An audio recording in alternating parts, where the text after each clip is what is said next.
தமிழ்நாட்டுல மட்டும்தான் விபூதி அபிஷேகம். நடராஜருக்கு எத்தனை விதமான அண்டாவா பால், தயிர், இளநீர் எல்லாம் இருந்தாலும் கூட முதல்ல அவர் திருநீர்ல படுகிற அபிஷேகம் எது தெரியுமா?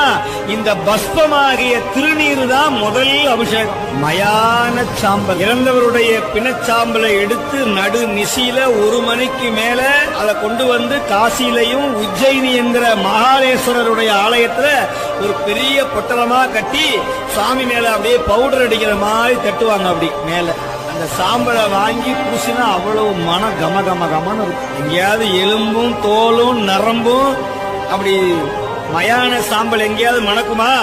அங்க வாங்கி பூசி பாருங்க. ஏன் தெரியுமா? பெருமான் மேல பட்டு வர்றதுனால அந்த மயான சாம்பல் திருநீராக மாறிய அற்புதம் சைவ சமயத்துல இருக்கு. வாங்கி பூசி பாருங்க. எத்தனை துன்பம் வந்தாலும், எவ்வளவு கண் திருஷ்டி பிள்ளி